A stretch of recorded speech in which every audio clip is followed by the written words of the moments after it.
In today's media landscape, transparency is the new table stakes. Spectrum Reach provides transparent, network-level reporting, allowing marketers to accurately measure and optimize for superior campaign results. Their solutions find captive audiences across premium TV and digital inventory. That's inventory seen by real people and held to the highest brand safety measures. Move beyond eyeballs to true engagement in a brand-safe way. Go to spectrumreach.com/adage.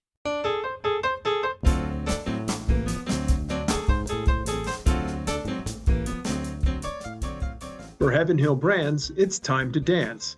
The family-run spirits company recently tapped creative agency Mono and the media firm Assembly to help tell the story of several of its brands that are ready for the next phase of growth, including Deep Eddy Vodka, Luna Azul Tequila, and the premium Heaven Hill whiskey portfolio, which includes names like Elijah Craig and Evan Williams.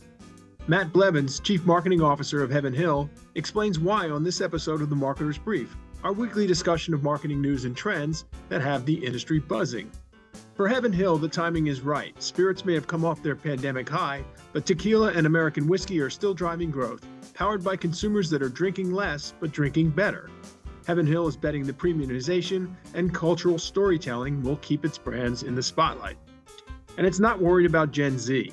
Blevins rejects the notion that the young generation is fundamentally different from those that came before them, suggesting that their seeming disengagement from spirits is more about life stage and economic pressures than generational identity. I'm John Springer, senior reporter at Ad Age, and this is the Marketer's Brief podcast.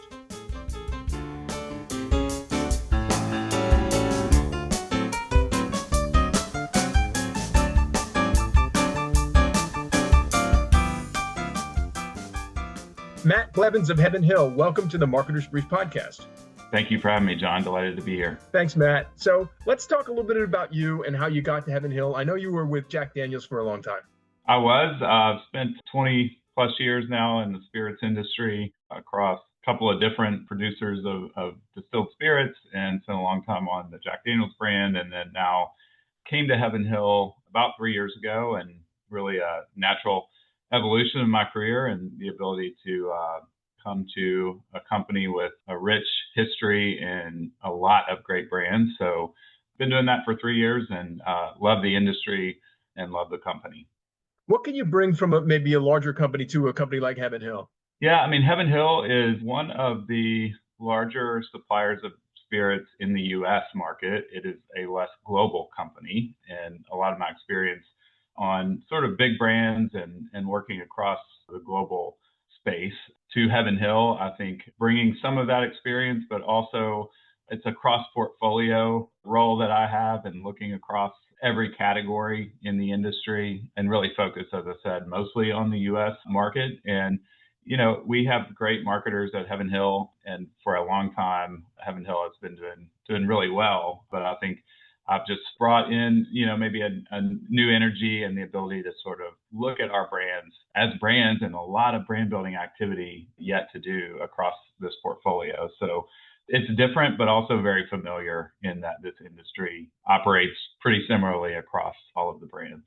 Yeah. So, and you recently led a portfolio-wide agency review there. Can you describe what you were looking for and why now was the time to do so?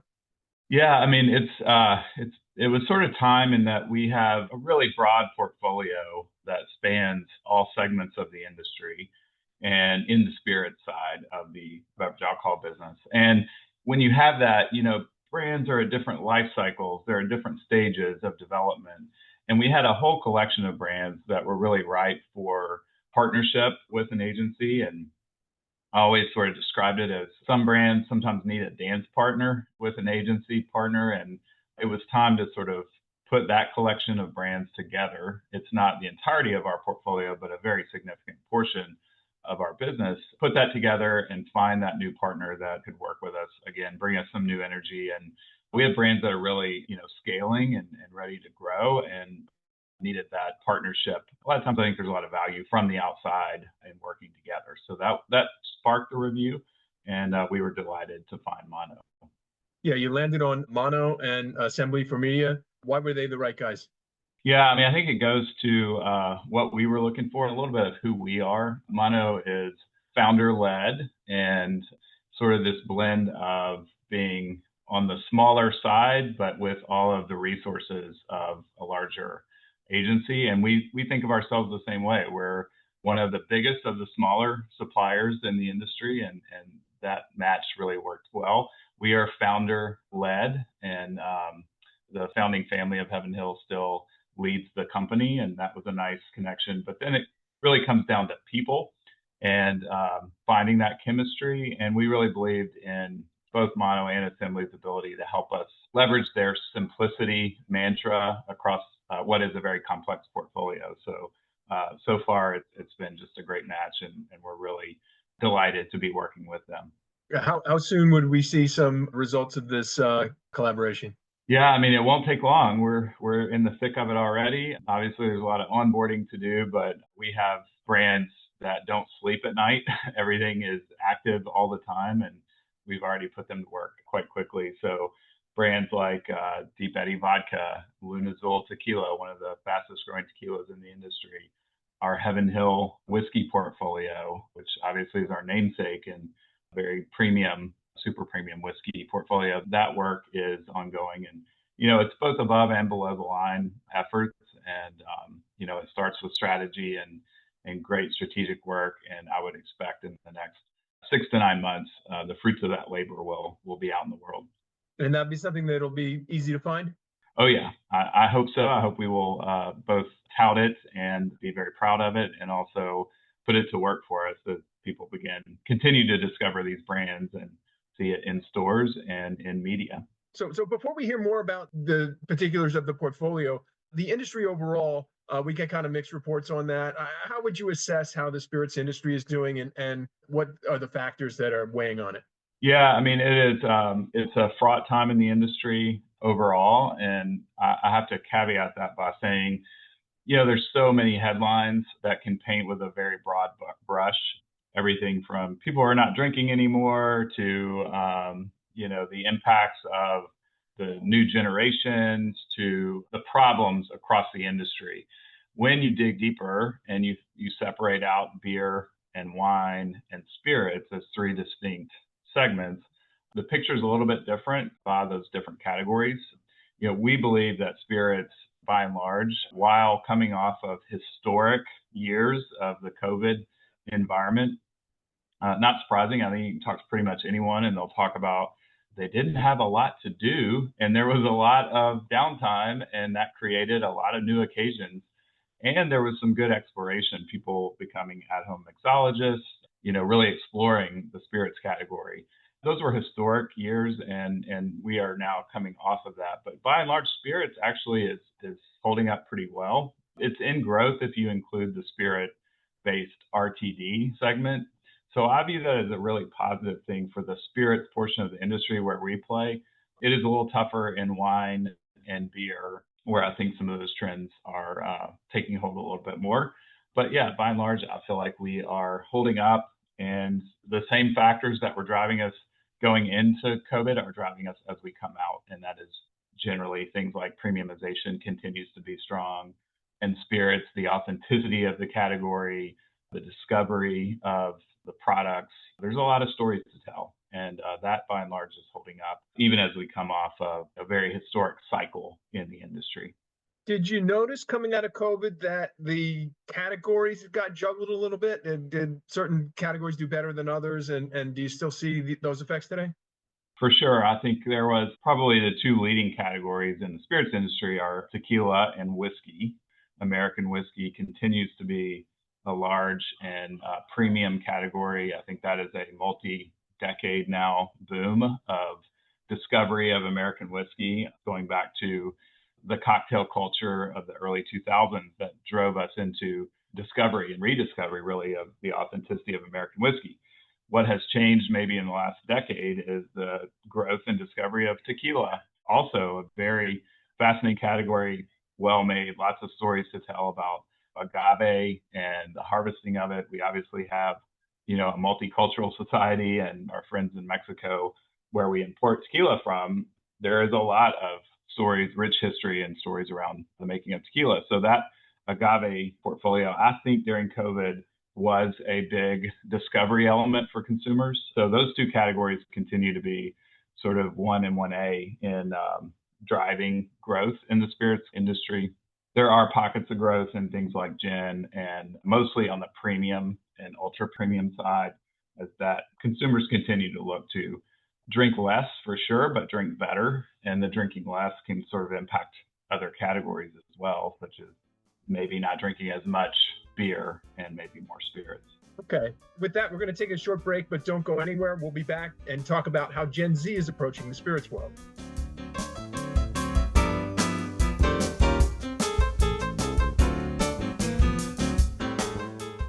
In advertising, not all data is created equal.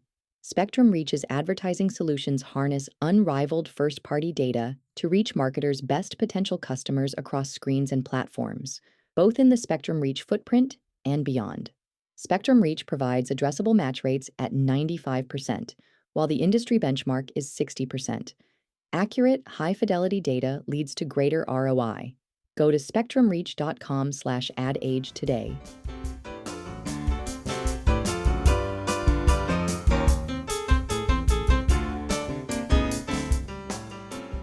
We're back with Matt Blevins of Heaven Hill. And Matt, we've been talking about the factors that have gone into sort of the performance of the spirits category. And one thing that we get a lot of questions about is sort of how Gen Z is approaching the spirits category. What do you see from a kind of a big level there? Yeah, I'm a parent of Gen Zers, and I'm going to come to their defense and say, boy, they get hung with a lot of stereotypes and a lot of blame in all kinds of categories, not just beverage alcohol. I don't fully buy it. I don't buy broadly into generational segmentation as much because I believe, people are wonderfully complex, and I think it's more of a life stage than it is generational. So everyone has gone through that life stage of, your early years establishing yourself. I think they just have a lot of unique challenges given the rise of social media and changing patterns of socialization. The economy, you can't think about that generation and that life stage without thinking about we were all sort of pinched during those years. And I think that's kind of been on steroids given the inflationary environment. And I think, they are more educated despite maybe some of the headlines or some of the memes that may go around. The Gen Z audience is very educated, and there's because of social media, because of much of what they've created and grown up with, you can't really BS that audience. So they are looking for the transparency, for influence. They want to hear what other people have to say, and they have the tools with social media and others to learn more. So by and large, I feel like they are not much different than generations before them. You can go back in time and read articles about Gen X or other generations, and you'll see similar themes. So I don't think they're that different, but I do think the environment in which they are coming of age, establishing themselves, has led them to adopt different habits. For us specifically, I think it's actually a good thing for the spirits industry. As I said, what are they really enjoying right now? Spirits-based RTDs. If you think about a generation before, there may have been, if you think about beer advertising and lots of what I would call the share of cooler, now spirits is in the share of cooler with an RTD offering. And that's because I think they are looking at that as drinking less but better. It's quality ingredients. Spirits are, by and large, it's a natural product of distillation. It's few ingredients. And so it's viewed as a premium. And yes, there's less volume, but it is more enjoyable. And I think the Gen Z consumers is discovering that. And of course, what we hope is as that generation is established, and like many generations before them, you can go back to Bartles and James being the wine cooler era. They go on and discover the full strength spirits and cocktail culture and that sort of thing as they get established and get more money in their pocket. But right now they're managing their budgets, and it's understandable because of their life stage, more so, I think, than their generation. Yeah. So a couple quick follow-ups on that. Are you approaching them similarly? Are you marketing to Gen Z particularly any differently than you might older consumer? Yeah, I think we have to be. Obviously, they brought with them the fragmentation of the media environment. So it's no longer a one-way conversation. It's two-way. We have to engage them and meet them where they are. So that's different media channels. We are looking at things like what stories do we want them to tell and who do we want to tell the stories? We are not the author always of our stories. We rely on others to tell the stories that are true about our brands. And, obviously there's influencers we've always been an influencer industry. It was called the bartender. And, we put a lot of effort in educating this next generation of bartenders to understand our products and tell our stories for us. There's obviously social media and other avenues. So we know that we're not fully in control of the story the way maybe a generation ago marketers could be. The other thing I would say is we still believe in showing up in real life. And we are on the eve of the Ryder Cup happening in New York. And one of our brands is Elijah Craig, is the title sponsor, bourbon sponsor of that event, just as an example of showing up in real life, giving people an experience. This generation really values those experiences, whether it's a music festival or sporting events. And so those are sort of tenets of how we approach it. And there's some similarities to the fundamentals of marketing are still positive and are still there, but you have to approach it in a different way. Okay. Forgive me for not knowing this, but what's Heaven Hill's take on the RTDs? Have you got some in your portfolio? We do have some RTDs. We have a vodka seltzer with our Deep Eddy vodka brand. We've had some other examples of RTDs in our portfolio. It is a different business. We believe, as I said, it's very strongly a recruitment vehicle into spirits. In the industry, it is a little bit of a bifurcated approach.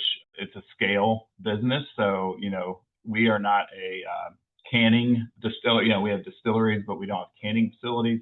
So we're watching it with interest, and we have some plays in the category, but by and large, we see others who have dominated that space and introduced spirit-based RTDs. For my money, the best RTD is made yourself in a glass as a cocktail. But, that is a clear occasion that is out there. But we hope it sort of translates into a more general spirits usage. Okay. You talked a little bit earlier about the sort of the premiumization movement. I know that your portfolio ranges through with some value brands all the way up. So how do you think about investing in the various stratuses of product? Yeah, I think Heaven Hill, I call it an embarrassment of riches when you look across our portfolio and our brands. And we are really, truly able to serve consumers all along the spectrum and in all categories. And so that's a real strength that Heaven Hill has, as a lot of suppliers have really pared down their portfolio. But it does introduce the challenge of a balancing of focus and opportunity. We love all of our children, so every brand has a role to play, but we have to work really hard at focusing our efforts against the highest priorities. I look at that as doing a few things really well, carving out a real distinctive part for a brand. Every brand needs to be distinctive and be who it is, but then it has to be really consistent over time. And so that consistency helps us, because once we have a brand in a consistent place with programs that are working, we can kind of move our energy toward, other things, and hopefully we orchestrate a big portfolio, but everyone is doing something really distinctive and really well. So we work really hard at finding those niches across all the brands.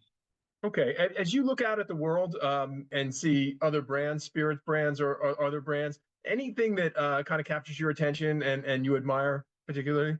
Yeah, gosh, there's a lot to admire out there. Even in, the business environment we're in, there are brands that are thriving. A brand that I've always admired it's been in the news lately, is Dr. Pepper, the soda brand that has, I think the last headline was that it overtook Pepsi. One thing, I admired them all the way back when they started their U.S. college Fansville program. And I see that. I'm a college football fan, so I see that quite often. And the consistency with which they have executed it, and then obviously to great effect on the business side of it.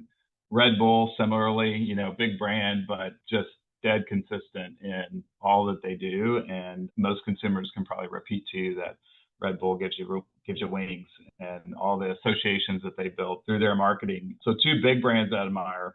The third thing I would say is there are so many insurgent brands, whether it's the Liquid Deaths of the world or Alani or Poppy, some of those type brands. And I take a lot of inspiration from them. And we hope that Heaven Hill, that we have some of that spirit, which is entrepreneurial, agile, and really, capturing white space in the market and trying to act a little bit faster than our competition. Yeah. And that's saying something for a brand as old as yours, right? Yeah, we're 90 years strong, and all that we do is planning for the next 90 years. So that's the benefit, is we're not looking at a quarter to quarter. We're really are thinking in terms of generations. Yeah, I'm on the Fansville beat here at Ad Age, so we've done plenty of work on that. It's a fun campaign. Last question we've got: what can other marketers learn from Heaven Hill? Yeah, I mean, I think, as I said, we have a really large portfolio. So, I hope that we do a great job in meeting a lot of consumer needs, but doing so with consistency and discipline.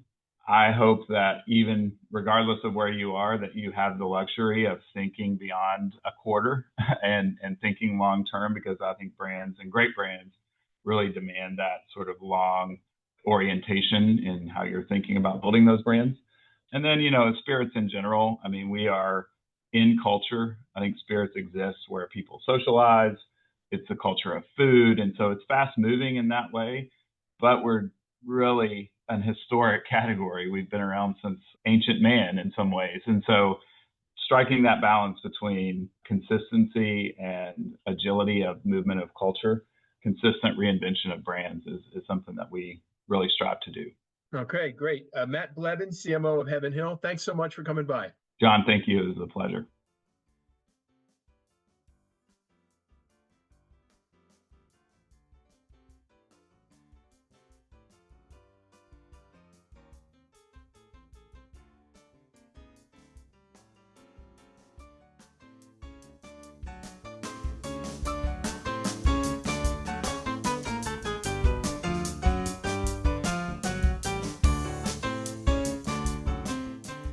That was Matt Blevins, Chief Marketing Officer at Heaven Hill Brands. And I'm John Springer, Senior Reporter at Ad Age.